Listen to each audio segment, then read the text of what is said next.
Johnny Marr recently opened up about why he declined a massive offer to reunite the Smiths. Speaking on the Stick to Football podcast, Marr explained that the timing and atmosphere just didn't feel right to bring the band back together. It's not quite that principled. There's a little bit of that. But I'm not an idiot. I just think the vibe's not right. Yeah. Bad vibe. Marr, who co-founded the Smiths in 1982, talked about his affinity with soccer club Manchester City and reflected on his time as guitarist in one of indie rock's most iconic bands. I wanted to put a band together, so I went and found the band members, and we learned to love each other real quick. You know, we became really tight really quick. And so a lot of stuff about the Smiths that isn't true. Like, you know, we were really, really tight. And but we didn't really know each other. I brought that in, but my role was, I found the manager, I went to London to get the record deal, I found the studios, and that wasn't a great hardship because it suited me, and I was looking after my band, and that was my role.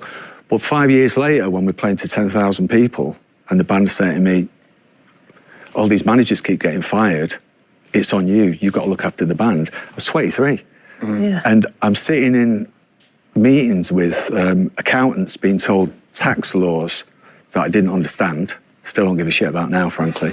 And with lawyers... He's the same.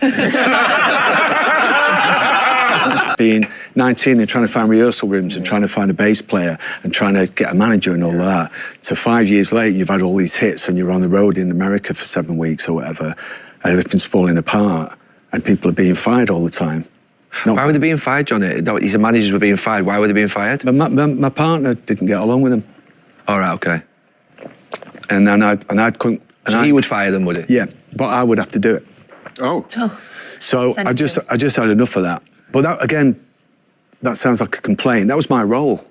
And then, but at 24, I just thought, listen, I've said this before, but I've yet to meet anyone who thinks that the 23-year-old guitar player in a band should be the manager.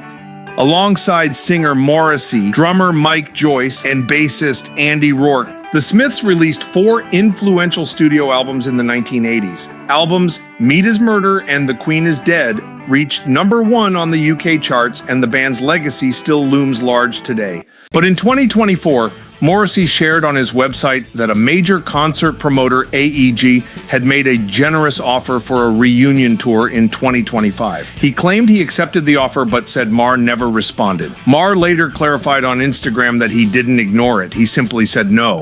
But also I really like what I'm doing now, which makes it a lot easier.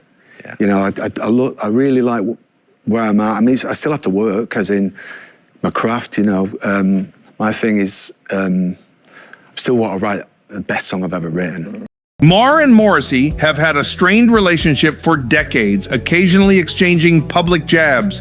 In 2022, Morrissey even asked Marr to stop mentioning him in interviews, saying, quote, "The fact is, you don't know me. You know nothing of my life, my intentions, my thoughts, my feelings. Yet you talk as if you were my personal psychiatrist with consistent and uninterrupted access to my instincts." End quote. Marr defended himself, saying he was just responding to unexpected public criticism. Speaking to Uncut magazine, Marr made it clear that any future collaboration is highly unlikely. "I'm really close with everyone I've worked with, except for the obvious one," he said, "and that isn't surprising because we're so different." For something like, was it $5 million or something to reform Smiths? Was it too much money, or was it not enough, or what was... Well, I didn't know whether it was too much. I didn't know whether it was too little. It didn't occur to me because there isn't enough money in the world. Why? Why? Because it isn't a question of money, really. It's far too emotional. You can't simply... Well, I couldn't sing with people who I don't really like. Why would I be doing it?